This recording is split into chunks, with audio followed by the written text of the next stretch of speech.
Deep cuts. Brooklyn, you have no idea how happy I was. When I messaged you last Saturday night and told you that at 7 p.m., Loud, Stingray Loud went to 3 hours. It was a special presentation on Saturday and Sunday of Hair Metal Madness. I messaged Brooklyn right away. I'm like, dude, I'm like in heaven. I recorded it both. And I'm like, it was so awesome to watch. Man, the other day at work, Loverboy came on twice within a span of an hour, and I'm like, Sandy, somewhere right now, it's rocking out hardcore. You know what else is also awesome is that we're live right now. Oh, we are live? Hi, diddly-ho, you beautiful bastard. It's Thursday. Actually, technically, it's Friday for me, but actually, it's probably... Is it Friday for Asher? No. Yeah. Oh, no, it's not. No, it's not. Because it is currently 12:37 a.m. Atlantic Standard Time here in lovely Prince Edward Island. So yeah, welcome to a special early Friday morning edition of Late Night Take 3. I have a great panel today as we talk about a very special Muppets themed episode with the release of Happy Time Murders. Which is getting some mixed reviews, but we'll kind of get into that later. I want to introduce my panel today. My arch nemesis, the Buzz to my Woody, the Joker to my Batman, the leader of the Renegade Angels, the Commander Cobblepot, Clark Chris. Clark, how are we doing? How am I the Commander Cobblepot? How am I the Joker to your Batman if I'm Cobblepot? I'm the Penguin to your fucking Batman. This is going to be great, Brooklyn. This is going to be awesome. You just do not know your comic books, Brooklyn, and you make me sick. But let's rock this sucker. We're super late, super awesome. Let's go. Let's roll this train to the end of time.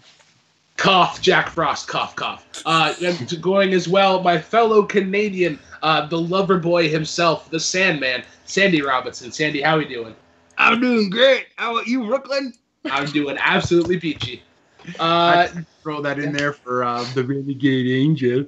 No, I'm doing great. I'm happy to be here again. This is going to be a great discussion. I'm on here with the original Muppet himself, and we'll get to his introduction in a second. But, you know, it won't be anything unless I go... So I'm ready for the Muppet talk. All right, joining us as well today, making his first appearance on Late Night Take 3, he is Asher Bold Gold, one of the WWMGN admins. Asher, how you doing, bud? Pretty good. Pretty chill night. Just saw the Mets game today. Pretty sad. And who did they play? They played the Giants.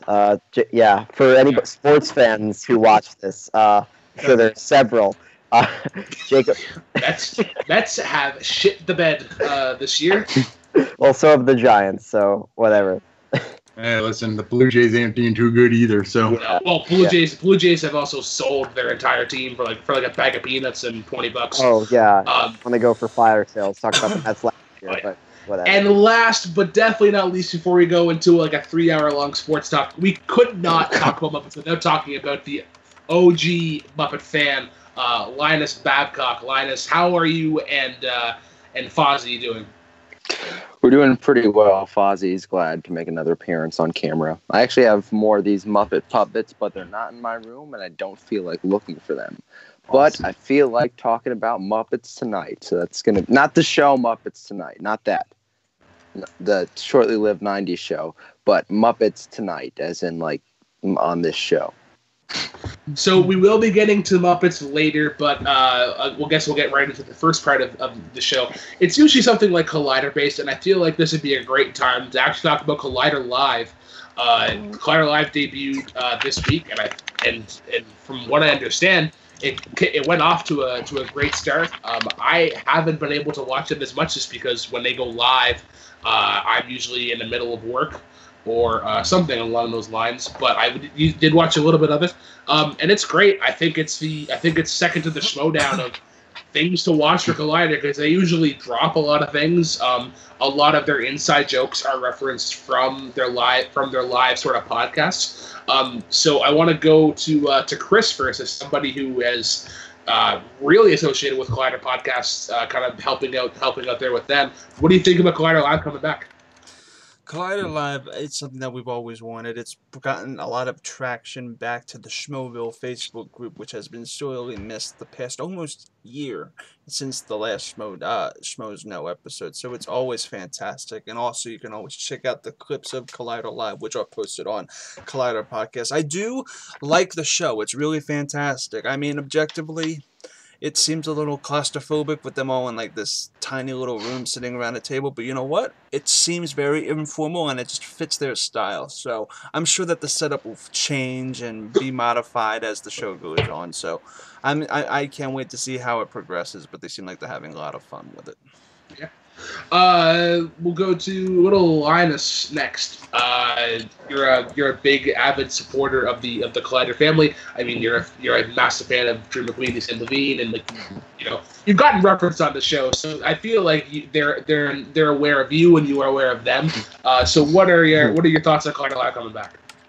I enjoyed it a lot. I watched the first episode and I saw bits and pieces of the other episodes, but basically the first minute or so of the first episode, I was kind of automatically hooked, which was very surprising and amazing because me personally, when Schmoes Know Phase 6 was going on, in the beginning, I was loving it, every second of it, but towards the end, I kind of got bored of it. I mean, it feels like, for me personally, I didn't really have a drive to watch it much anymore, and I kind of stopped watching it, but I feel like the drive is completely back with Collider Live. It's sort of a new environment. It's a lot more fun, loosely based, and it just the characters of the Schmoes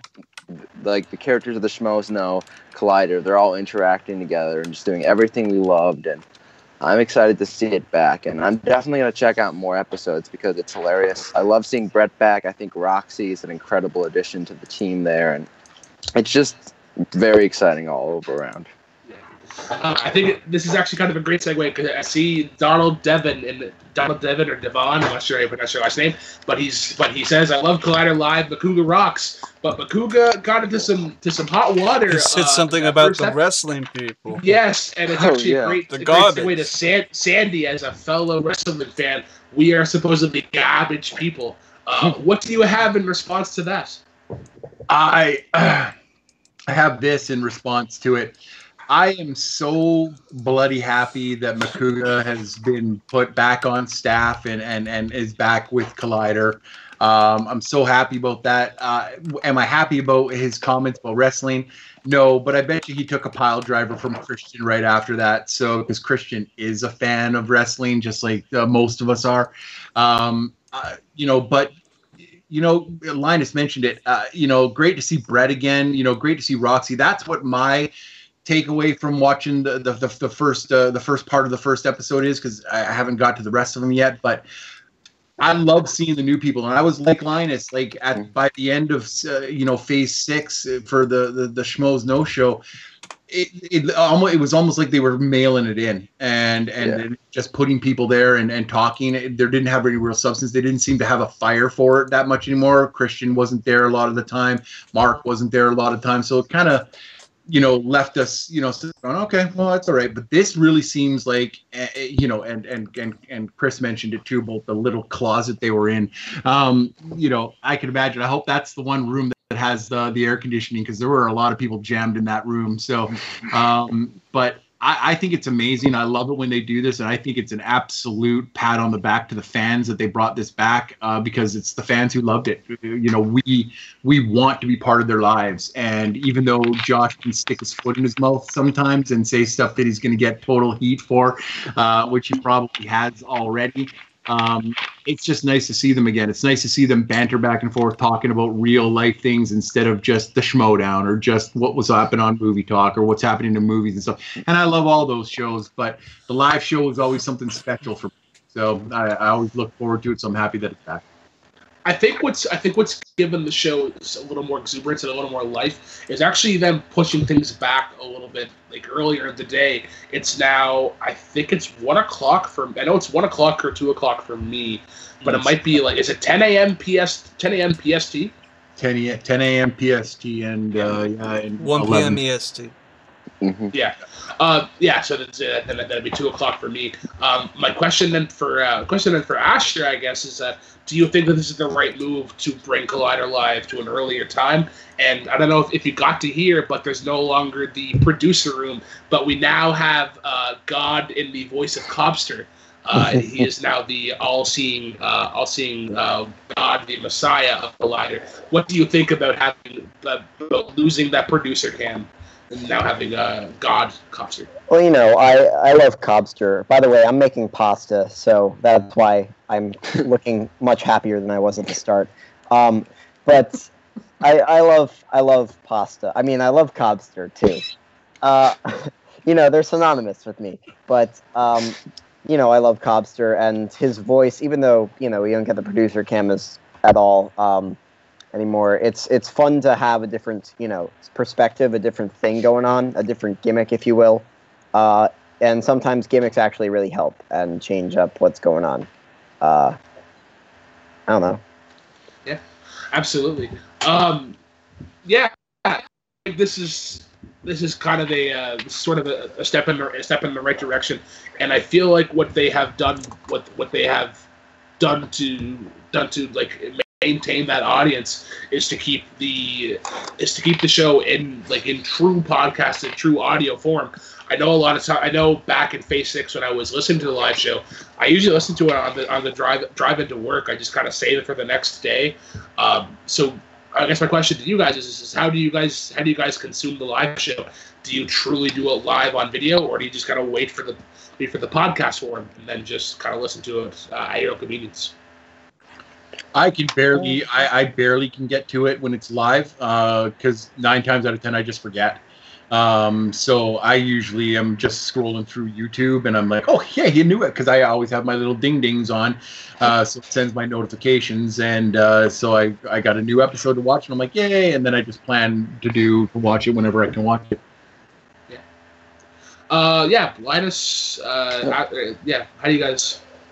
I guess 1 p.m. is sort of a little bit of an inconvenient time to just go and sit and watch a 2-hour podcast per se. But whenever the first episode I watched later on Monday, just driving around and hanging around, and it was very enjoyable. And I've just been listening to bits and pieces when I can. So I'd love to watch it live, but I guess the drive's not really there much because I don't think they're doing phone calls or anything like that. So there's not as much of a drive for the interactions, but I think it's enjoyable if you watch it live or on replay, which is great for the show. Yeah. And actually, as I'm kind of scrolling through the chat here, I see Abe is there. He says that Asher was an Italian two lives ago. So obviously retaining that great knowledge of pasta. And then Donald actually has a question for us. What's your favorite Collider Factory shows? So actually, I'll let Chris answer first, because I think his answer is pretty obvious. Well, obviously two. Critically acclaimed. I listen to that religiously every single week, every Sunday it drops on Collider Podcast. Whitney and Bibbs are this generation's Siskel and Ebert. They are fantastic. If you haven't seen the match, Bibbs has objectively the greatest entrance of all time, and it proves it right there with the MST3K parody that they are two of the best critics ever. But also, obviously, the Schmodown Rundown, since I produce it. So make sure you guys check out both of those shows. So yeah, those two shows are my favorites. I'll go to Asher next. Asher, what do you listen to any of the podcasts with Collider Factory, or no? But what would I like them to make? I guess is the next better, not a better question, but I don't really listen to the podcasts or whatever they come out with. But what I'd like them to make is maybe a cooking tutorial show or something like that, because Collider food. I don't know, because Collider cook. Because myself and Jessica Morgan could easily run that show. You fly Sue and I out to California, get us up there, find us a nice apartment, and I will run Collider food. Well, because back in the day, Mark Ellis used to have these Blue Apron ads on the live. And what would bring joy to my eyes, I don't know if they're still a sponsor, and I don't know how present Mark is in the Schmodown community and the Collider community, but it would be really fun to see him have a quote-unquote bachelor's, or Makuga, a bachelor's sort of cooking show where they try to reference movies while cooking poorly, it would be pretty funny, in my opinion. I'm pretty sure Binging with Babish is that kind of niche where he just cooks a lot of TV food, and his videos are fucking awesome. He recently did the. I've watched them all. I've watched all of them. The Excellent Adventure was pretty cool. Yeah. They could just hire him. Just bring Andrew over. Just Binging with Babbage, please. Yeah. I see in the chat here. So Jessica is saying, so if I'm the chef, does that make Jess the sous? Yes, Jess, you are my sous chef. You will be dealing with all the kitchen bullshit while I get to just wear my whites and walk around, do office work, and then leave at like 5 o'clock. Because that's all that I've seen from executive chefs. They just sit in their office, they cook for like maybe 10 hours a week, and then go home. Mm-hmm. So yeah, Sandy, what are the podcasts that you listen to like almost religiously? Well, I would definitely watch a Christian Perry cooking show because I loved the egg thing that they did. That was fantastic. So I would love to see because they banter really well with one another. But I mean, I'm a lot like the rest of you. I try to listen to critically acclaimed as often as I can because Chris is right. Like them or love them, doesn't matter. They are smart and they know freaking movies like you wouldn't believe. I've learned so much from them. I don't know if you guys noticed recently, but my average answering questions correctly has gotten better over time in my matches, and I'll attribute to that a lot to them because they talk about a lot of movies that I don't know about, and it is awesome. I also listen to the Top 10 show whenever it's on because I love Roka and Nos. I think it's a great show. In all honesty, whenever I'm driving, I just pull up podcasts and I have all the Collider Factory shows on there. Whatever one I want to listen to, I just hit it and do it. So I try to listen to. But those are the two that I listen to regularly, other than the Schmodown Rundown. Because for me, it's definitely critically acclaimed as much as I can. I like their philosophical approach to film, and I kind of like it's. I want to ask them the question of like, are there two films that you love but they're philosophically conflicting? And then the Top 10 show I love for their banter. They usually, their sports banter is phenomenal. And then like when they actually get into talking about movies, is how they disagree. And then the Wanger show is okay, but I think they're now their own thing, right? Because they're no longer a part of Collider Pod. Wait, who what? The Wangers. The Wangers are. The Wangers are part of the Collider Pod. It's some since they didn't go to video are going on the iTunes Schmoes No feed. Oh, okay. Yeah, and Cool Guy says he likes to watch Rundown on video. My God. He also says that BoJack Horseman's syndicated now, and it's going to be on Comedy Central. So. Really? Yeah, I heard that. Yeah, cool. I love the advertisement for BoJack. Cool. Linus, any more? What are your any other podcasts you want to kind of plug? I've been watching Top 10 since episode 1. I love that show a lot. Big fan of those guys. Outlaw Nation, when that was a thing. I don't really think John Roca does that anymore, but I really liked his show. From time to time, his interview with Jeff Snyder was actually really good. Yeah, I love that he would just like kind of give you like life advice and just talk about his life and stuff like that, which I thought was very interesting topic. He talked about like interesting conversations. Of course, the Schmodown Rundown, I watch that every week, and everyone does a great job there. And he always gets shit on by Brad. Yep. I think it's got one episode he was nice where his pitcher guy should be Drew McWeeney's teammate. So. But then he just said he was you once. Yeah. Yeah, I gotta. So when I was on, Brad Gilmore kept saying that I sounded like I was this old man or something like that. So now he thinks I'm 12, which is really funny. Whenever Asher mentioned BoJack Horseman, it's actually kind of a great segue into a question that Jonathan Peck actually got answered on Collider Live, but he wants to ask us the same question. Is there a TV show that you watch that no one thinks you'd be into? I'm going to get my answer right out of the way, because I think it's actually pretty shocking. I actually like Grey's Anatomy. I think Grey's Anatomy is actually a really interesting suspenseful show. I think Katherine Heigl is fucking awful. I think she's like one of the worst actresses ever. I hate all those seasons, but after that, it's really good. Okay. Yeah. Any other shocking shows that you guys watch that nobody think could be interested in? I watch Pornhub. No, gotta figure this out. I watch Pornhub. Chris Clark on August 24th, 2018. You guys heard it here, folks. Chris Clark watches Pornhub. Nobody can top it. Are you gonna do restrictions for us again, Chris? Is that gonna happen? Can you at least play Careless Whisper like in the background just so I can kind of like close my eyes and imagine? We just went off trail, but yeah, I would actually say that I actually enjoy what do I enjoy that people wouldn't expect that I enjoy? I'm looking through my history. I enjoy watching Let's Plays of Pokemon. I guess that's not surprising. I'm not a surprise. You've done Let's Plays of Pokemon. Yeah. I'm not a surprising human being. I kind of like I like watching Courage the Cowardly Dog. Yeah. That's I can expect that. That's I don't know. You can come back to me, but I don't think I have anything of interest. Sandy, what shows surprise everybody when you say that you like them? I am a diehard, absolutely diehard, and I will challenge anybody in multiplex to a TV match involving Beverly Hills 90210. I wasn't sure if you were going to say that or Buffy the Vampire Slayer. I own them. I love it. I watch it. I go through it at least. I go through the entire series at least once a year.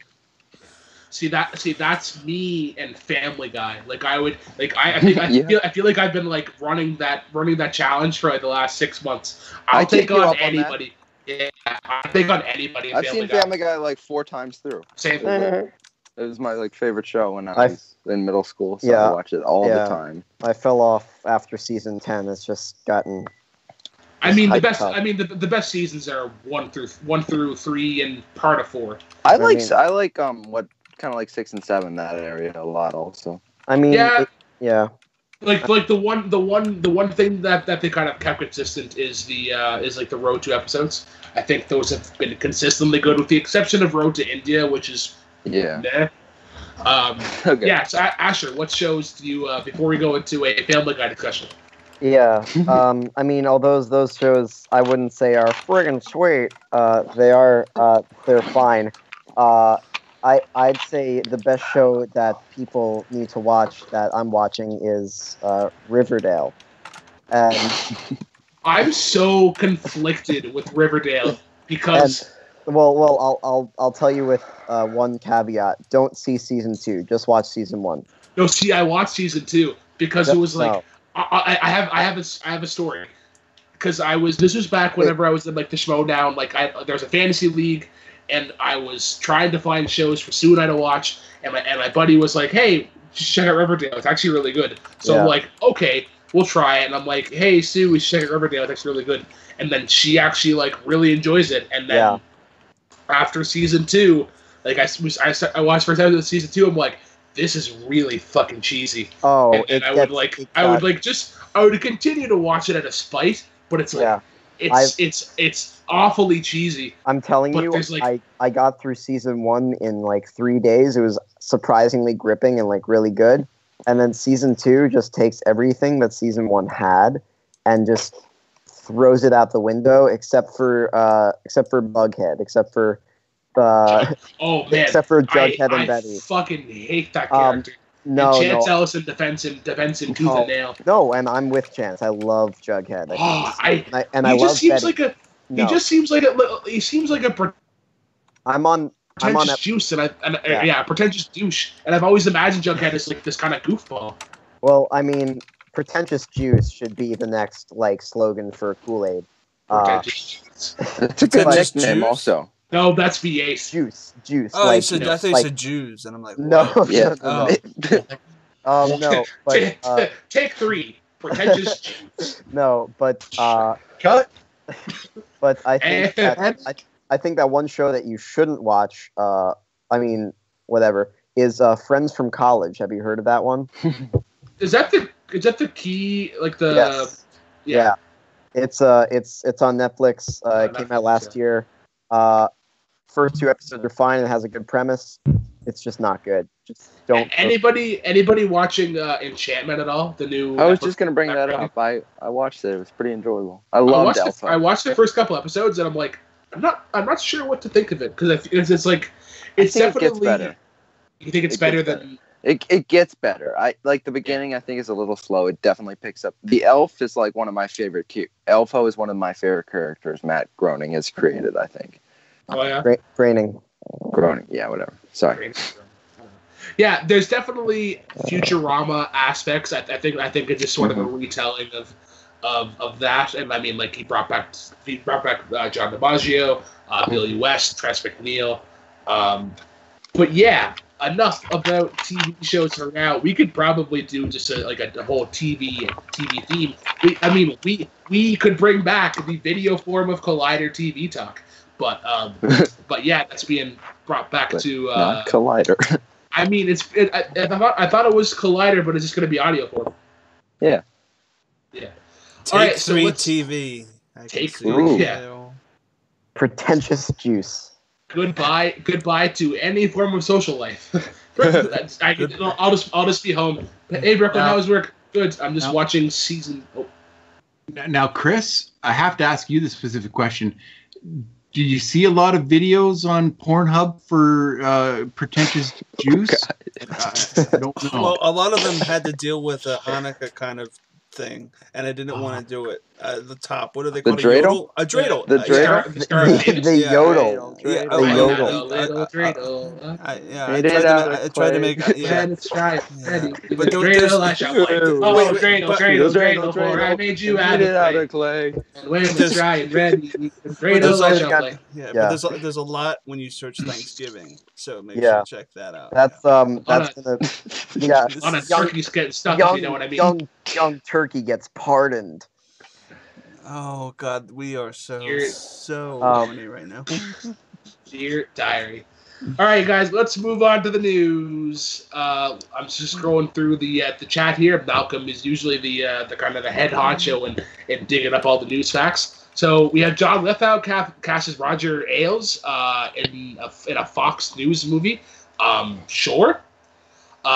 We have Ant-Man's Michael Pena. He is going to join what's her name for Dora the Explorer. What's her name? What's her name? She was already cast, wasn't she? It's Eva Longoria. Eva Longoria. Really? I think that sounds right. Interesting. And I think that's it for news, I guess. We can talk about Time to Time Murders. It's getting mixed reviews. Like I said, the Rotten Tomato score is 27%. It's getting poor. But like Gibbs put up a good review. Jeremy Johns gave it a good review. I think Champia gave it a good review. Yeah. But yeah, if you guys have any movie news that you want us to talk about, by all means, throw it down in the chat and we'll talk about it. But kind of a slow news week. But yeah, Asher, of the 2 things that I mentioned, what's the better thing? A Fox News movie or a Dora the Explorer movie? We don't need to glorify Fox News anymore. So probably the Dora the Explorer one, even though I don't want to see that unless it's like a made-for-TV movie for Nickelodeon, like the Legends of the Hidden Temple one. But, I mean, we don't need John Lithgow to be...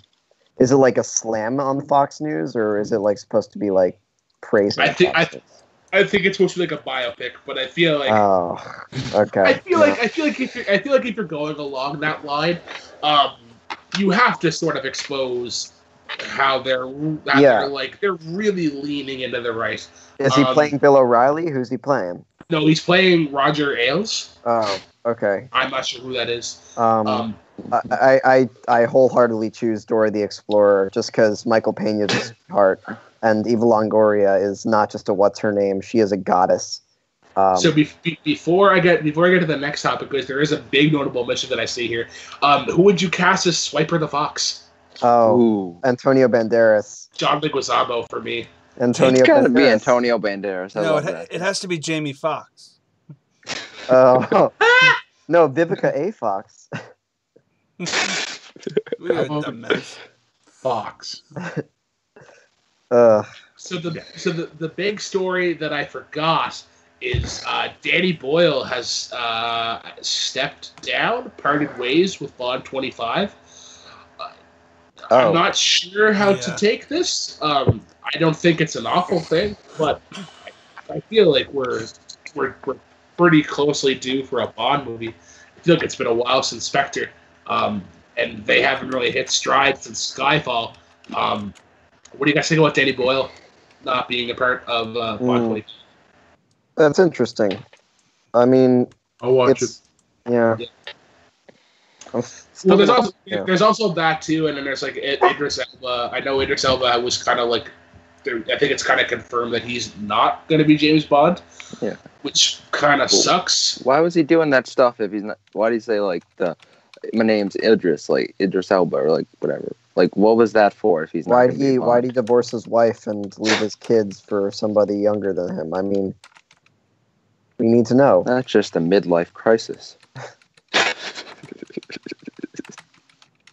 Can somebody stall for like 2 minutes? Happy Time Murderers. I've got a news story that you guys missed. So, just today, it looks like we've added 2 more people to the long-awaited and cannot hardly wait Top Gun Maverick. We already have Miles Teller in there as playing the younger person. We all know that Val Kilmer's coming back as Iceman Kazansky, but John Hamm and Ed Harris will appear in Maverick. John Hamm, of course, from Don Draper from Mad Men. He also was awesome in Bridesmaids, Baby Driver. And Ed Harris, of course, we all know is off of Westworld. Goes Westworld right now. So, yeah, no, I think, what do you guys think about them adding those 2 people to an already stacked cast for Top Gun Maverick? I mean, I think it's really cool. John Hamm, first of all, I've always loved John Hamm just because, his name is a food product, so gotta love that. But he has a lot of, his gravitas is very nice, and to see that in the movie like this, which is all swagger and gravitas and just how cocky you can get and how big-headed you can get and still get by is really good for, to see Don Draper, but in either a corporal suit or like a jet fighter suit would be pretty badass in my opinion. I think I'm a big fan of John Hamm. I like his range. He's almost like the next Bryan Cranston. I think he can go super comedic like he does in Unbreakable Kimmy Schmidt. But then a movie that I saw recently, The Town, I thought he was phenomenal in The Town. He's like very serious, kind of cynical. But yeah, what did I miss? There's one other news story I found. Oh. It's Chris Cooper's joining Tom Hanks in the Fred Rogers biopic. Yes. Okay, cool. That I think that's fantastic. I can't wait for that. When is that set for release? October 19. I'm surprised they don't push it back because of the critical acclaim that Call Me By Your Name. I don't think these movies have Call Me By Your Name and Mr. Rogers have that much in common. No, I said they both have no. I'm not gonna they both feature peaches. I was gonna say that, but I was gonna get to I just realized what Call Me By Your Name was. They both take off clothing in that movie. He takes off his cardigan and they take off their clothes. Let's get off of this comparison. All right, so next news topic. The cool guy who I believe is Andrew Hayes. Correct me if I'm wrong. The cool guy. Lena Dunham is cast in Quentin Tarantino's Once Upon a Time in Hollywood, the biopic of Charles Manson. This is the first kind of down casting choice that I've seen because it was all-star upon all-star upon all-star. Upon person. I'm hoping that I am wrong, but Lena Dunham, I think it's just outside of acting has done some kind of choices. Yeah. I trust Tarantino with his casting, though. Well, depending on what she plays. I mean, it could be something like Jonah Hill in Django Unchained, where it's just like a small cameo and you don't even really notice your voice. I'm worried that this could be another Hail Caesar, though. And I know that was the Coen brothers, but like with all of this talent, and you have like a very critically acclaimed filmmaker. I don't know. You just have a lot of different. It's kind of an Infinity War amount of stars in this movie. Yeah. See, for me, like when you mentioned the Coen brothers and Hail Caesar, for me it's Monument Men. Mm-hmm. Actually, kind of fitting that Andrew and Chris are here. Jesus Christ. Perfect. Well, yeah, because I remember when Monuments Men was like, oh yeah, it's going to be like released in December, prime Oscar season, and had the stacked cast of and then gave John the February Goodman, Matt date. Damon. Yeah, came in February, and it's like, all right, this movie's going to bomb. Can we just drop the Monuments Men thing? I am never going to live that down. What happened? Man, Is and that Amy Adams, Jeremy Renner movie. Jack Frost? Arrival? No, Arrival, yeah. Right. It and Arrival are some of the greatest sci-fi movies of that. No, of that don't forget. I'm so glad you guys missed what I just said. Yeah, I heard. I heard it too. We heard it. We're just not gonna acknowledge. I'm giving you a pass on that one. Oh my god. She didn't say elephants as an answer like I did. Linus, that was so funny. That was I didn't hear what Keys was saying. so funny, dude. What was the question again? Dude, when you turned around your whiteboard and it was elephant, I literally almost lost my mind. So, The question was the quote was from Animal House. Like, according to Animal House, who bombed Pearl Harbor?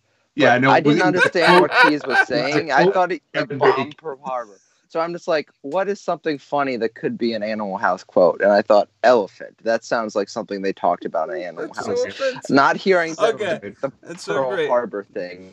That's what I wrote. So good. Yeah, that was absolute boss level on that one. It was I lost my mind for like 2 hours after that. I kept on thinking about it. And then the stupid thing is, my wife and I watching Naked and Afraid a lot, because it's just it's a great show to watch. I love that Tarantino. Survivor should have been, so and I loved Survivor for so long. But every time they were in Africa, so every time they would show like elephant walking by, I'd start laughing my head off, and my wife is just sitting there going, "What are you doing? That's not." And I'm like, "You have no idea what I'm talking about right now." But Chat's really active. It's really good tonight. Chat's great. We have the cool guy, Donald Devon, Jonathan Peck, Allison Grindstaff, the usual suspects, Chase Geyer, Talik Akwazamadin.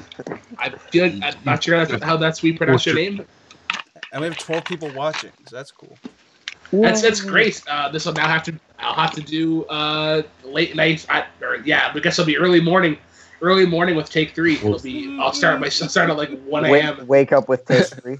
Wake up with Take 3. Wake up. You have a cup of coffee. Well, back when I was doing a show with a various league that I will not mention, my show on Saturday in a perfect world, I would have loved to have started that at 9 a.m. I love Saturday morning. Sandy could probably attest to this. I love CBC Radio Saturday morning. Yeah, the program that they put out, but that's of course a Canadian thing. No, but I like morning radio, so Oh man, I get so much shit at work for listening to CBC, listening to talk show radio. Do you listen to? Is that like an NPR kind of situation? Yeah. So what it is essentially, it's from like 6 a.m. until 9 a.m. For us in the Maritimes, it's maritime morning, so it's a lot of like East Coast music from 80s, 70s, 60s, like older stuff, and they have they have a really kind of close knit conversation, and then right after that it's day 6, so they do a lot of new stuff. Then right after that is The House, which is one of my favorite shows. where they talk about like the House of Commons, Parliament Hill, backbenchers, as Sandy and I like to call them, just guys that blurt out shit till something lands. And then if anybody, excuse me, Gavin Crawford's Because News. If Sandy, do you ever listen to that at all? Because News. I have listened to it. I don't listen to it often, but I every once in a while. Because News is fucking hilarious. They turned the news into a quiz show, and some of the stuff that they come up with is pretty good. Just it's just like NPR. They have a show called Wait, Don't Tell Me, which I think was Sandy. Correct me if I'm wrong here, but is the Q on NPR or like PRI? I know it used to be, but when they swithed hosts, it's Tom Power, because Tom Power hosts it now, but then Laurie Brown fills in, and I know they're like it's on PRI something or other. I think you're right. I think you're right. Yeah. And we got a wild Jacob London in the chat here, hanging out with us commoners. Great to see him in the chat. Hey, Jacob. No, hold on, Jacob. I need to schedule for your Full Metal Geek match. So DM him. That's great. All right. So now it's actually kind of a great time to segue. Actually, it's an awful segue, but segue. Back rub take 3. I have to also, Jacob. We're gonna finish up Banjo Tooie on Family Gaming at some point, my dude. So we'll get that situated soon. Yeah, for sure. Banjo Tooie, a great game, but not as good as the Muppets. No. I used to have a Muppets game. Wait till you guys get my quest. Muppets racing game? No, it was like the Muppets like Secret Agent Game Boy game. I didn't even realize Muppets like put out games. There's a Muppets racing game like Mario. Put out like Mario Kart games. Is it better than Mario Kart, Linus? Should we play it on Family Game Night? Yes. It's not better than Mario Kart, but we should play it on Family Game Night. Good fucking way. No, play some Shrek Racing. That's the best one. Man. I love all those racing games. You know what? Came out. The Shrek 2 video game was actually really good. It was like a side-scrolling beat 'em up, and it was actually pretty fun. But yeah, guys. Slam something. What is that? Super Slam? Yeah. It's like a Shrek wrestling game. It's still in competitions. Like I was at a Smash 4 competition once at it was Too Many Games in Philadelphia. They still do tournaments along with Melee, Shrek, Super Slam. They still do that. It still has a great tournament base. Nice. So Linus, I think you're like a little bit of a Muppets fan. I think you know like, something about them. So, but yeah, like who are like your top 5 Muppets? Top 5 Muppets. Got to go Kermit, Gonzo.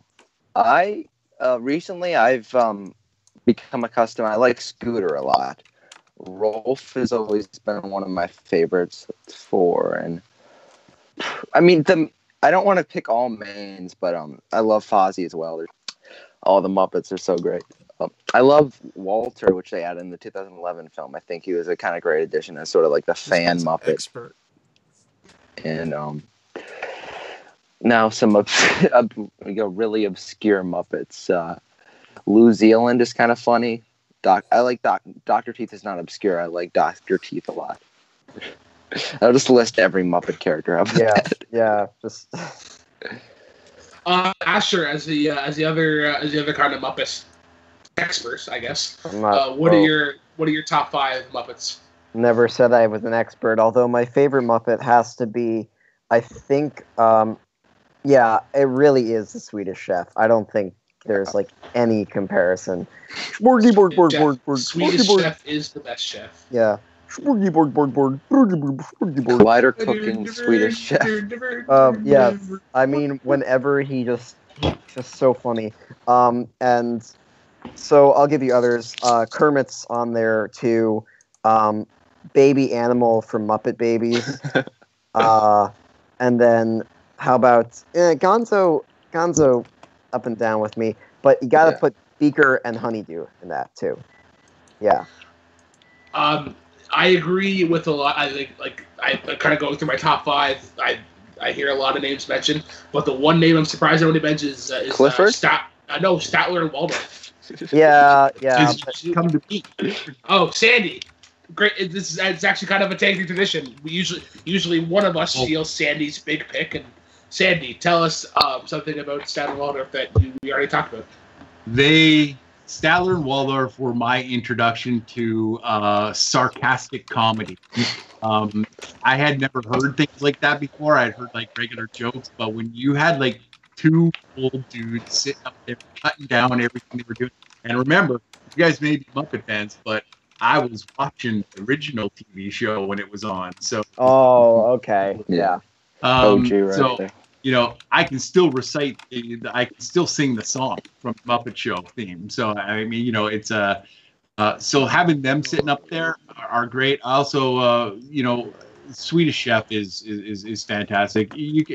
I dare anybody to go onto YouTube and go Swedish Chef Frog's Legs, because him trying to cook up Kermit's little nephew or whatever. Robin the Frog. Yeah. Yeah. It's so. Oh my God, he's the Morty board man for a reason. The frog legs and he just goes on. He lifts up the lid and says, "Help me, Mister! Help me, Uncle Kermit! Help me!" Slams it back down. It's so funny. He's just awesome. I agree with Asher 100%. Beaker is one of the most underrated Muppets out there. You got it. Yeah. You know, that's where I get this face from. I've had it all my life, so it's just awesome. I would be remiss if I didn't remark that Fozzie Bear is probably one of the best Muppets that's ever been. He's hilarious in his bad joke way. There you go. And sorry, go ahead. Keep going. And the last one that I'll throw out there, just as a thing, is I think that, and I can never remember his name, but one of you guys will be the Eagle newscaster. Sam the Eagle. Oh, yeah. Sam the Eagle. The guy, he gets so, all right, now we're going to, and it goes to crap completely. But the last one that I'll mention, and then I'll move on. I think it's criminally underrated that Rizzo the Rat isn't mentioned often, because he is absolutely fantastic. You want to see Rizzo the Rat at his best, watch Muppet Christmas Carol. He's one of the best characters in that whole show. So, Chris, who are some of your favorite Muppets? I love Rolf. I love Fozzie. But you know what else is a Muppet? Is Sesame Street. Oh, yeah. And I love Cookie Monster. I've always loved him as a kid. I also love Sweetums. Sweetums is amazing. I love Telly. Telly Monster's awesome.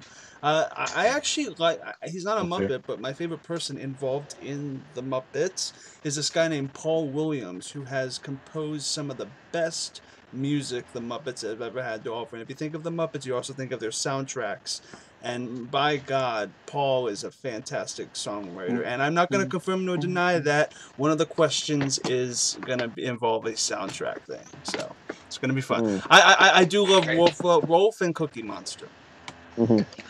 Jacob actually has a question for us. This question is, what is our favorite version of the Muppets? Just whoever's first. Like, what do you mean? You mean like area, like to like the 2011 era, 70s era? Yeah, what era do you like the most? Oh, well, I think for me, that's who I grew up with, so that's going to be more recent, but, I mean... Straight to DVD area. Yeah. Kermit Swamp Years. The Muppets Wizard of Oz directed DVD Tarantino. Wasn't Beyonce in that movie? Yeah, Quentin Tarantino's in that movie. He is? I know. Yeah, Beyonce. There's a scene where Kermit has a meeting with Quentin. It's so weird. Oh God. Yeah, no, I'd go with the modern, just because I also love the introduction of Walter. I just think he's the sweetest, and have Jason Segel be his like brother. It just makes my day. Sandy. Yeah, for me it's easy. It's all the way back to the 70s, you know, to the original TV show and then the original movies. You know, when you're a kid and you can, like, every Friday or Saturday night when the Muppet Show comes on and you watch it, and then all of a sudden you get told that you can go to the movies and see your favorite Muppets on there. It's and I still I'll say to this day, the Muppets Take Manhattan is one of the best movies for a kid out there. It just had everything. So for me, it's way back in the 70s, early 80s, of course. Yeah. The one it's like, I don't know, it's not really an era.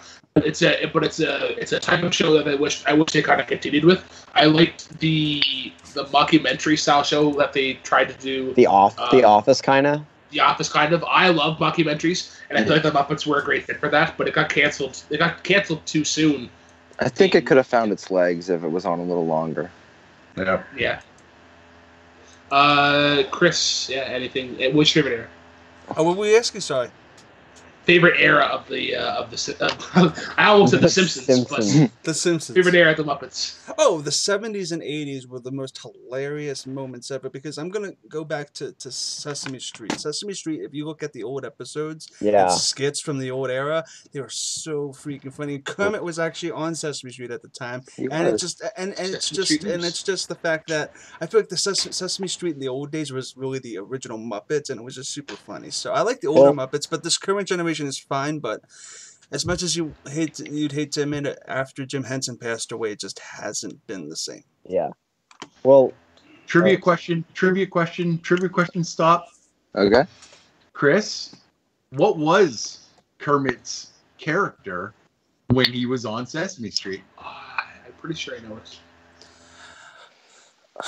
He was always the foil of Cookie Monster, but because there was this one where he had like a letter, and Cookie would always come and bite the letter to make it a different letter, and it turned into an F once, and then Kermit's like, "There's a lot of stuff I want to tell you right now," and it was the letter F, and it was hilarious. Yeah, I don't know. Have you ever seen that skit? But I don't know what it's called. Wasn't he always like the anchor of like Sesame Street? He's the anchor, but does he have a name? Kermit the Frog here, and he would start talking the news, and then some other Muppet would come in there and. Oh, so I was correct. He would do that. Yeah, Count would come in there, and he's like, "It's a stormy day out right now. One lightning bolt." Oh God! He had a great role. I would love to see the Muppets try Sesame Street try to do an Anchorman parody. Sam the Eagle's got to be in that. Sure. That would be great. He'd be Ron Burgundy. So funny. Now, I did see Fozzie pop up his head from time to time. I feel like he was maybe trying to get in a word or two. So Fozzie, do you have anything to add about your friends here, the Muppets? I can't really do a Fozzie voice, but wow, waka waka waka.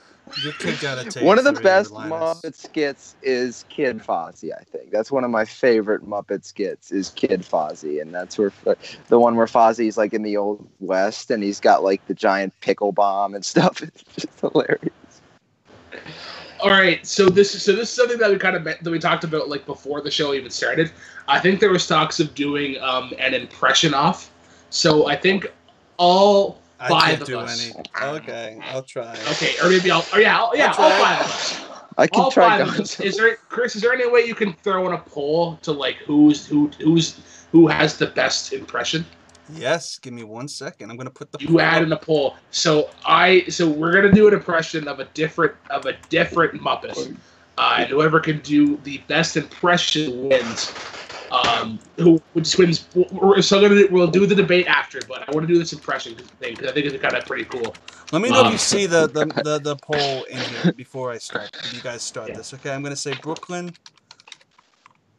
It says. I'm gonna do I'm gonna do Swedish Chef. That's the only one that I got. Okay. Then I'll do Kermit. Shotgun Kermit. I'm sorry, Sandy.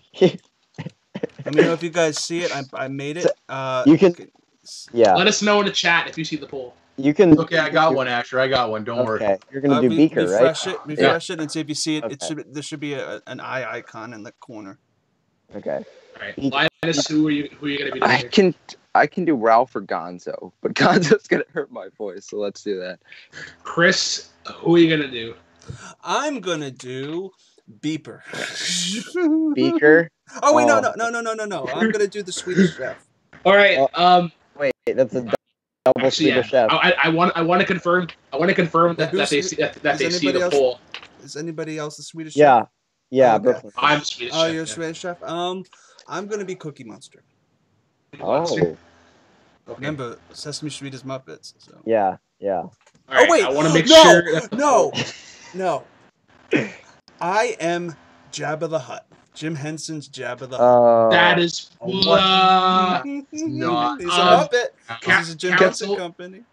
Okay, you know what? Can I do Rolf you know what? instead? You can be Jabba. You can be Jabba, because if we're gonna go by that one, then I'm gonna be like, well, see the Jedi you are.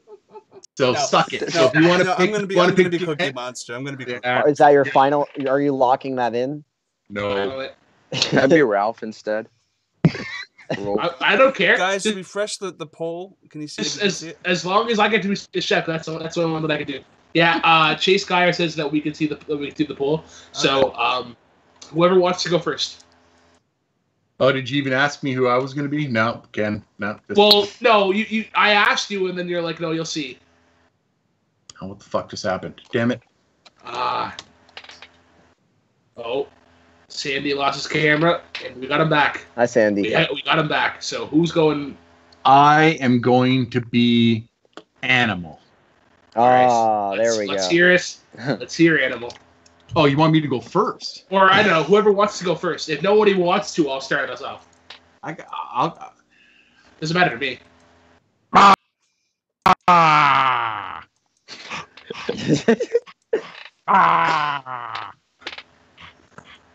Oh, jeez. That's all I got. All right. That's the thing of nightmares. That is Sandy Robinson's impression of Animal. We got to go back about 30 minutes to what Chris watches in his private time. Oh. All right, I'll do my Swedish Chef next.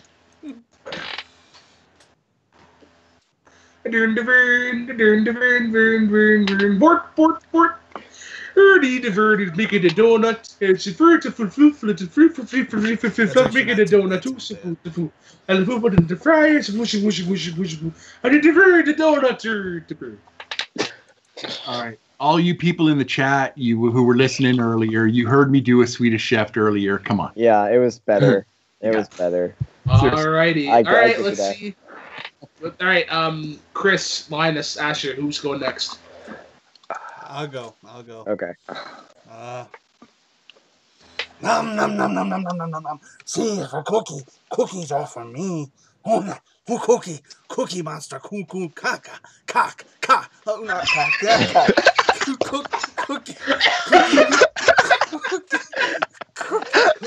Cookie. Are you sure? Are you sure you weren't on Pornhub earlier? Cookie monster, nom. Cookie monster, nom. Cookie. I am most forsaken. Cookie, but cookie might be cookie. I want cookies. Cookie monster, cookie. What weird world did Cookie Monster always want caca? Like, that was after the camera stopped rolling. Oh my god! I don't want these stinking cookies. Get me some caca. Oh boy. Cookie monster. Cookie. Oh boy. Oh jeez, man. That's All right, Linus or Asher. I'll go. Why didn't you let me be part of the montage video? Ralph, we're getting the game back together. Okay. I don't know any Ralph quotes exactly, but I'm Rolf. Okay. Now the post split 50-50. Rolf. okay. What? What's the state of the poll right now? You have to refresh the stream. It refreshes. Asher, let's Okay. hear your whoever it is you're doing. Kermit, yeah. Kermit the Frog here. Why are there so many songs about rainbows? And what's on the other side?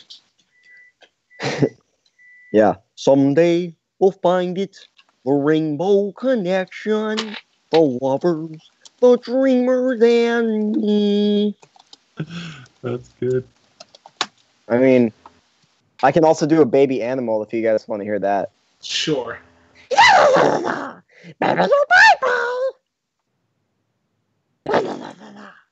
mean, not as I think Sandy's is more peak animal, but Animal. I'm not going anywhere near Chris's Cookie Monster, especially with his penchant for with Man, Taka. I think he just has Pornhub on the mind. With What do you like watching, Chris? Pornhub. Linus is sweeping this poll though. Damn. Really? I just did a deep voice. Woman, you can't lose. I could try the Gonzo one for a second, but it's gonna destroy my voice. All right, let's hear it. I don't know what I am, Kermit. I'm trying to get it. I was able to do it before.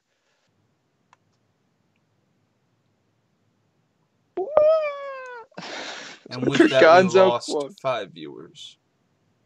I probably lost 5 votes. I don't know Gonzo quotes. This is hard to do. That's awesome. Oh, Great. wow. Let me get up some Gonzo quotes. Ooh, jeez. Oh, geez.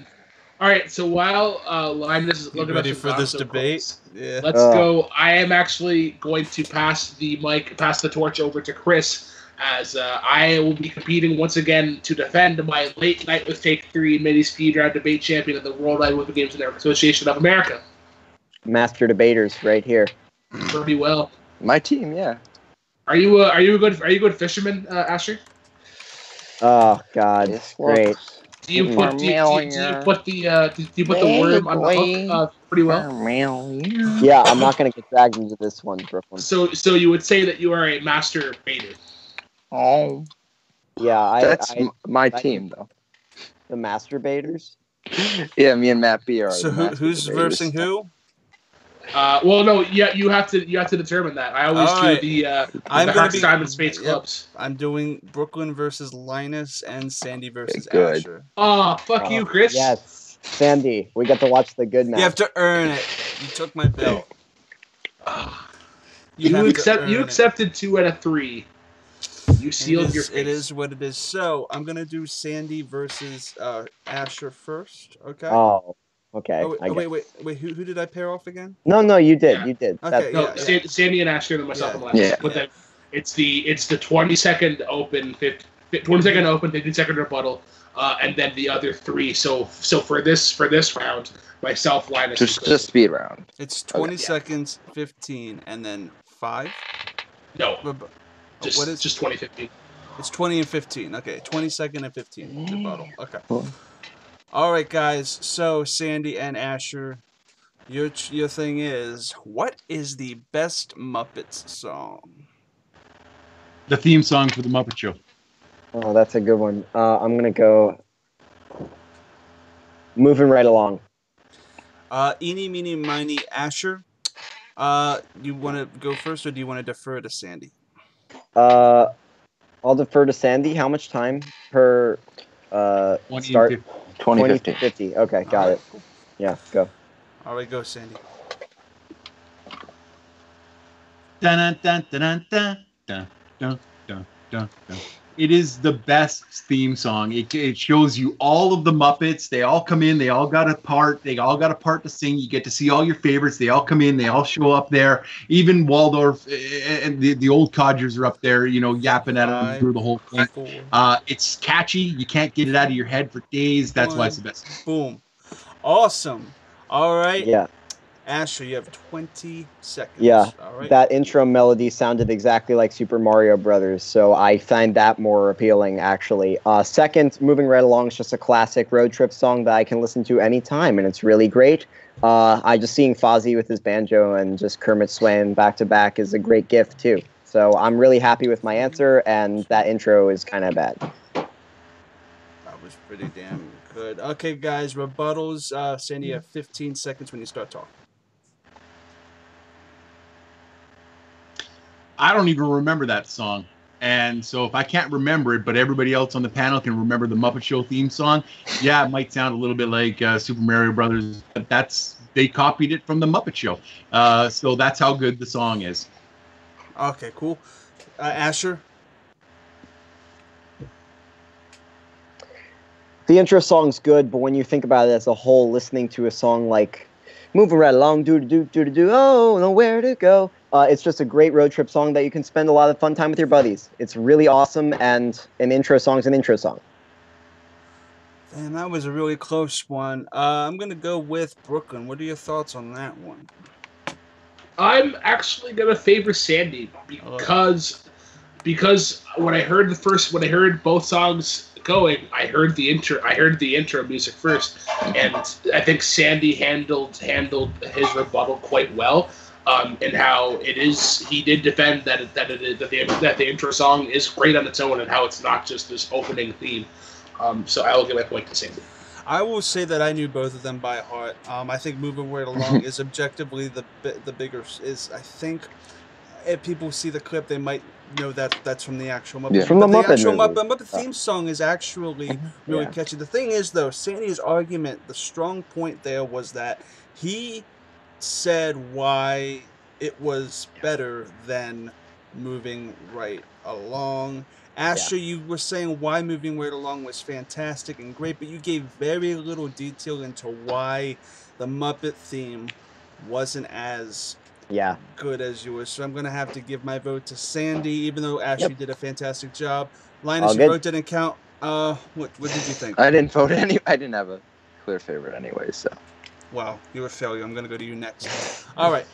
Actually, well, it's actually our turn to. Yeah. All right. Brooklyn? Brooklyn and Linus. What Collider personality and what Muppet or Sesame Street character are most alike? Give me two people. Josh Macuga, Cookie Monster.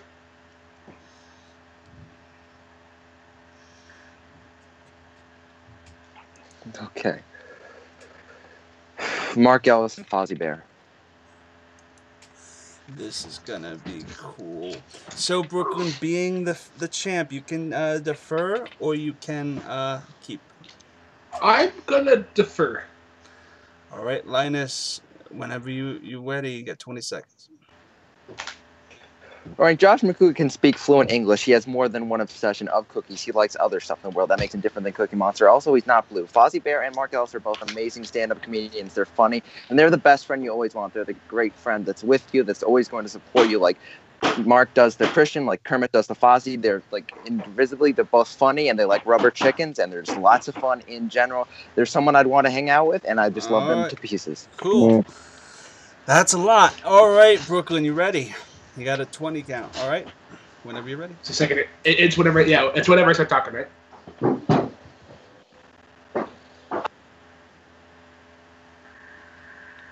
Mark Ellis is on a bear. Josh Macuga is a monster. The energy that those two have could literally lift a room. Fozzie is known for a tie. Mark Ellis does not wear a tie. Cookie Monster loves cookies. Josh Macuga loves alcohol. Food and drink go together like peanut butter and chocolate.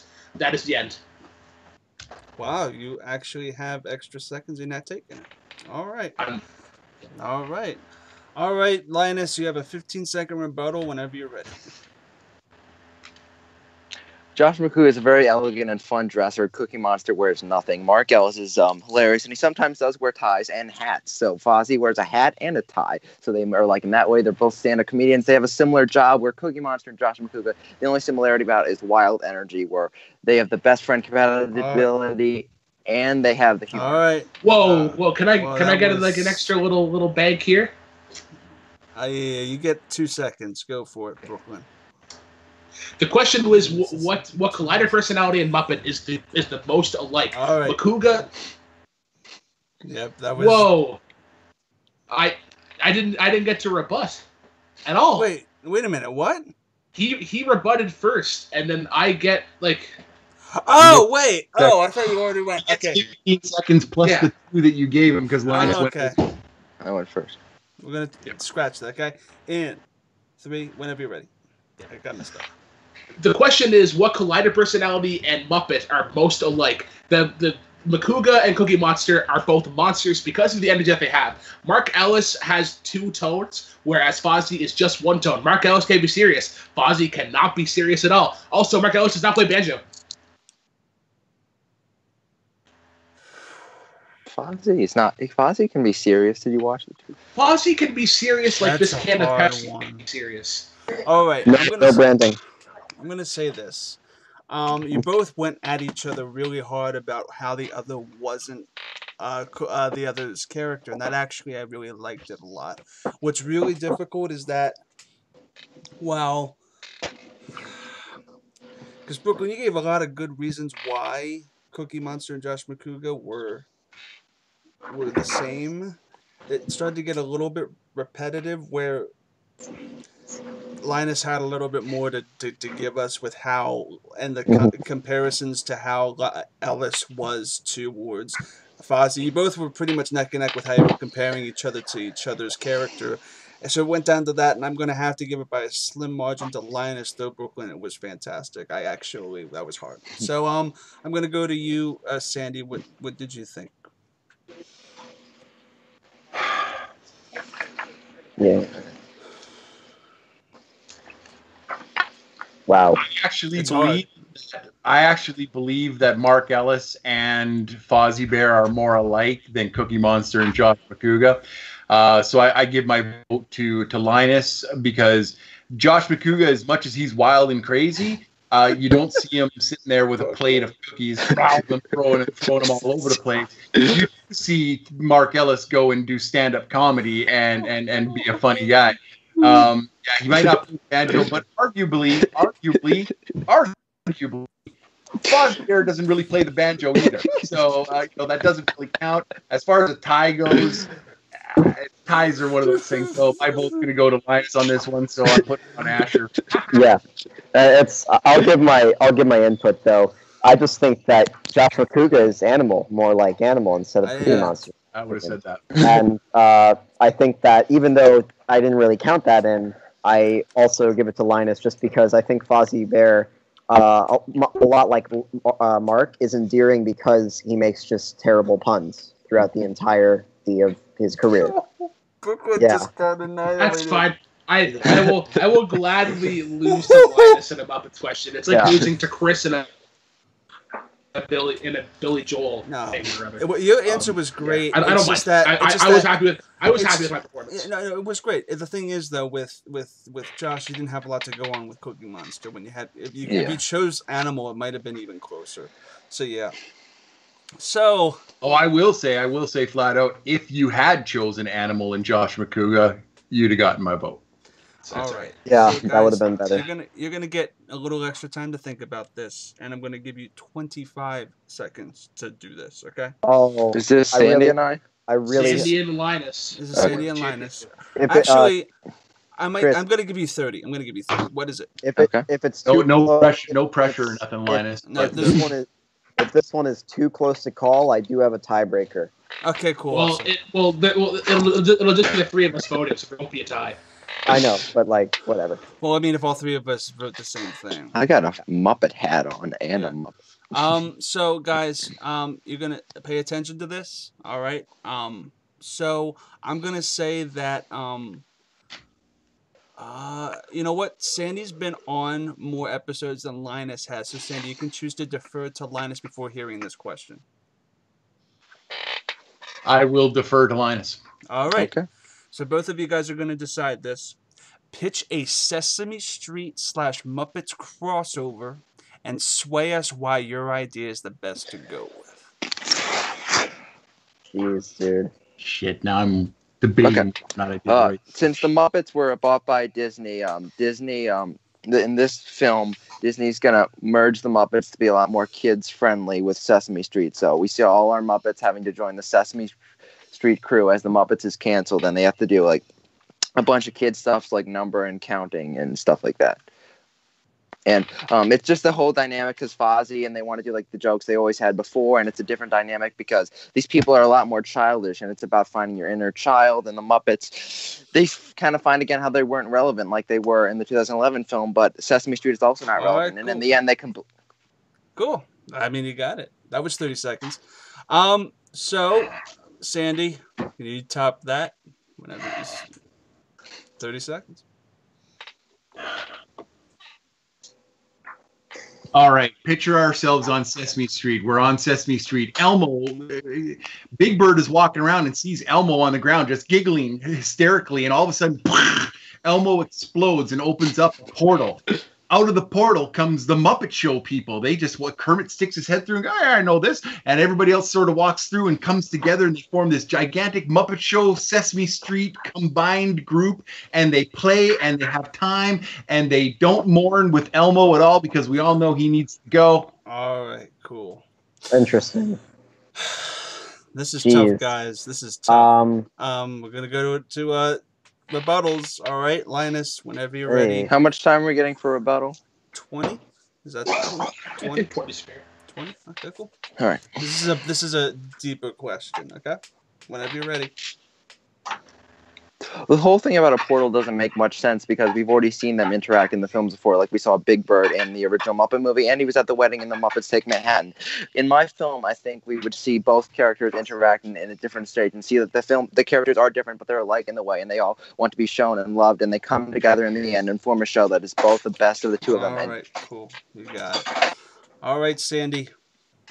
20 seconds.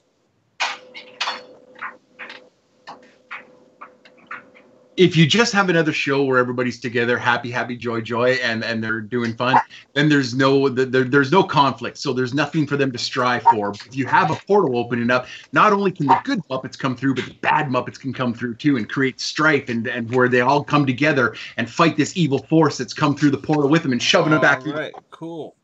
Awesome. If this was an actual movie Battlegrounds thing, this would have been much more intense. I'm gonna go to you, Asher. What are your thoughts? I like the educational thing, but I like the portal gimmick. So I think, I don't know. I when I was thinking of a crossover, I just thought it'd be fun of how they also crossed over, like the physical act. So I think Sandy definitely keyed in on that more. So I'm gonna go with Sandy. All right, I'm gonna say this is that regardless of what idea I liked better, I actually felt like this is hard because it was about you guys figuring out which one was the best and the worst. Why your idea was better than the other, and I feel like both of yours were so good. But I like the portal idea, and then Linus actually said something that stuck with me is that they've already done that before in past Muppet movies, especially Muppets in Space. So I'm going to give my vote to Linus. So it's all on the showrunner's hands. Who is the new champ, Brooklyn? Okay, so both great arguments. The one thing that I'm disappointed about by both competitors, I didn't hear any actors or actresses. Because I mean, like with all movies, you're gonna have some sort of name, or even like even a director. For me, it's the rebuttals that make or break the arguments. Linus's point about having the portals is like it's already been done before. Muppet Sesame Street happened in the same universe, but I was waiting for Sandy to kind of say something on how it's just a rehash, and how it's essentially not catering to the demographic that Muppets that this next Muppets movie would be for kids, for guys our age. And like the 40s, the 50s, like the guys who really grew up with them when they first started. So my vote goes to Sandy Robinson. What? Which means your winner and new late night with Take 3 Wow, Sandy, are you gonna the Worldwide Movie Games Association of America? Sandy, the Sandman Robinson. Oh, what was your question, Asher? Are you gonna take your shirt off? What? Oh God. Yeah. What was your question that you were gonna give us? If it was a tie Oh, question. yeah, it was going to be who's the hottest Muppet? Chris who's Clark. that, I see you there. I see you thinking. like swab Hottest Seattle Muppet. thing. And I will give you this quote by this tweet by Ninja Sex Party while you think about this. If you accept the concept of Muppet babies, you must also accept that Muppets fuck. And it's Of course, the Happy Time Murderers trailer. yeah. says Well, yes, of course. So think about that. Somebody Hottest say the Muppet. chicken. But wait, I want to bring, Camille. while I ask Camille. that question, I wanted to bring up my idea for a crossover, and it's like a psychological thriller. Swedish Chef teams up with Cookie Monster, who is also Veggie Monster, to be healthy, and they want to both get not just the chickettes or whoever, I forgot what the chickens' names are. Camellia. Okay, Familia. But they want to team up and that was my mom. Hi. Yeah. Yeah. Hi, Mom. Hi. And they want so Cookie Monster and Swedish Chef team up to get both and kill and eat both Big Bird, and because he's the Veggie Monster, so he likes healthy stuff, Bunsen Honeydew to eat. And it's a big psychological thriller. It's a big torture scene. And then in comes Elmo, Rambo style, because they got Elmo's goldfish. And Elmo loves his goldfish. And his crayons too. Yes. So essentially, what you're pitching is the Swedish Chef and Cookie Monster kill the Henson universe. That's insane. It's like, Allison Grinstav says Sesame Street takes New Year's Eve in Manhattan, where Muppets host and they party like kid-friendly party, and save the Muppet Show because the Muppets have taken over their show and they need help from Sesame Street. Are you talking about like the movie New Year's Eve? Like with Ashton Kutcher? Well, that's what. Yes, but remade, but with Muppets. All the same. That's a good debate, though, guys. All the same. The question that I was kind of hoping was brought up. I think this is probably a good one. What Muppet character should get its own spin-off movie, like its own solo movie? What would you guys have argued? I wanted to do. Yeah, that's a good. What did you want to do? I wanted something like what live-action movie would be improved by adding the Muppets. You didn't answer my question, guys. Hottest Muppet? I'm thinking about that. I mean, I guess Miss Piggy? Probably Fozzie. Hey, let's not be sexist there. You know, hot doesn't necessarily have to mean a girl Muppet. It can be a handsome man. There's like one female Muppet, so it's kind of hard to say that. No, there are a few. There's the one with the sax player. You know what makes Miss Piggy hot is her confidence and her gravitas. If I had to spoon with a Muppet, it would be Fozzie. Yeah. Just say if you'd spoon a Muppet. Oh my god. Yeah, if I had to spoon with a Muppet, it'd be Fozzie. Yeah. All right, enough about Chris Clark's elaborate search history in Pornhub. Let's get to our winner, Sandy the Sandman Robinson. It's been a long time coming. You got the belt. How do you feel? I can't believe it. I really can't believe it. I've you know how I've been with these I've always been a bridesmaid and I've never been the bride. I've been in the finals 3 times now and been completely heart ripped out and thrown on the ground and stomped on. Usually the person doing that is Brooklyn, so I'm really fortunate this time that he was on my side and chose me.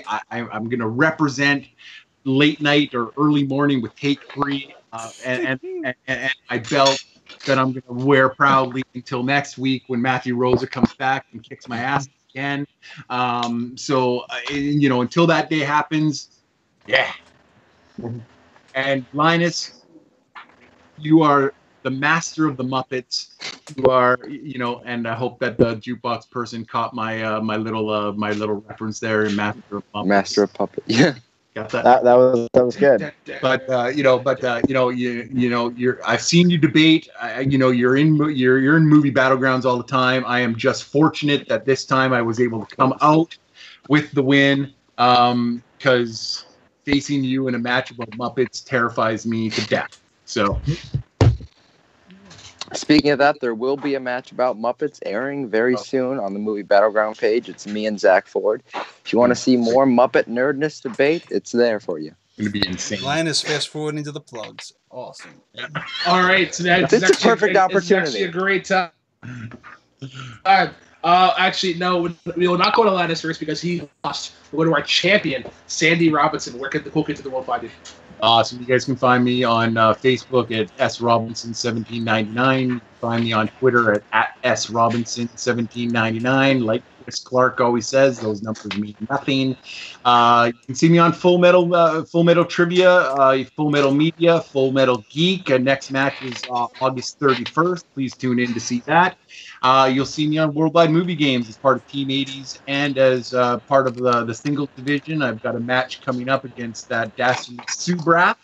Come join that when it drops in early September, and you'll see me doing reactions and stuff like this on Take 3 from time to time.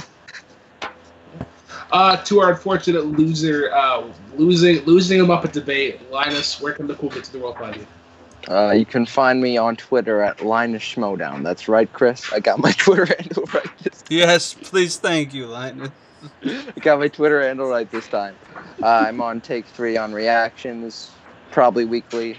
On one of them, I'll be on one of them there, and I'm around on Movie Trivia Schmodown Facebook page. I do have my Muppet Battleground match coming up on Movie Battleground, so like I said earlier, it's going to be a great Muppet debate with two absolute hardcore Muppet nerds. So, yeah, that's going to be a lot of fun. Make sure to check that out. And just everything around this area. There's tons of good stuff in this fan community, so go watch it. To the gentleman making his debut on Take 3, Asher, where can the cool kids of the world find you? Well, they can find me on the platforms here, fighting against Jim in a battle of wits at Worldwide Movie Trivia. That video came out about 4 days ago. Go watch it. It's funny. Jim. Oh, yeah, and to the commenter who said, "Where's Jim?" I don't know. He's not here, so I guess he's just checking out again. But they can find me there. They can find me in an upcoming match against Subrath and JD West for a Movie Battleground win. I'm hoping that this practice will help me get to the big leagues and get some wins in the future. And they can find me on an upcoming YouTube channel that I'm starting called As Good as Gold, which is going to be about movie reviews as well as top 10s of music related stuff. I run a radio show at my college, so I figured I'm just going to do some podcast stuff as well. And my aspiring SoundCloud rap career, that's going to be starting in the very near future. You can check me out there as well.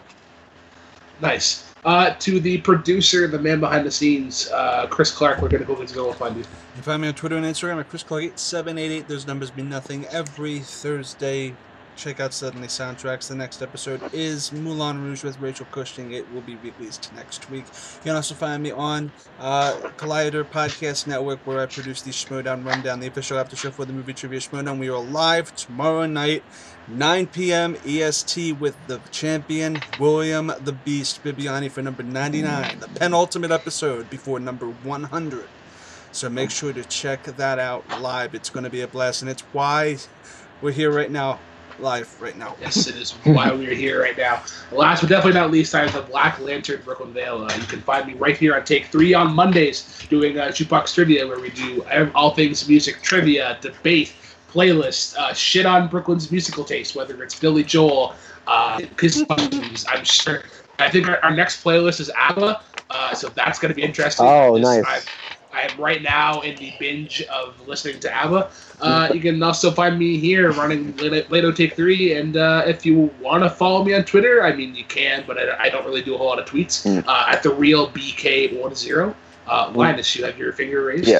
I want to plug one last thing, Brooklyn. I'm sure you're going to love this. On Sunday, Rankum is top 12 Lost characters, finally, after years and years of me begging. Did you know that, Brooklyn? Did you know that Lost characters is the one? I have that learned... poll was bullshit. Yeah. It was I will lose the battle so that I can win the war. I didn't have a dog in that fight. but next week you will feel my wrath of the Simpsons characters. After, and after you're listening through for ABBA, maybe try some 98 Degrees or Boys to Men. Yeah. Boys to Men. Enjoy that. Boys to Sure. Men. I like their Boys song. to Men's Boys to Men is great. Boys to Men's 98 Sean Degrees Swanson is so good. No, you got to listen to Nick Shea's voice is like butter. So No matter what they tell you. Anyways, you can also another quick plug. You can find me on Movie Battleground as well, taking on Jen Kemp and Matt Beer in a triple threat, which is like the road to the title. So that's going up like maybe tomorrow, sometime this weekend. But yeah, if you liked what you see here, like, comment, subscribe, and a little doobly-doo down below. Join the Take 3 Facebook page. Join everybody's thing. Cheers, guys, and as always, drive safely.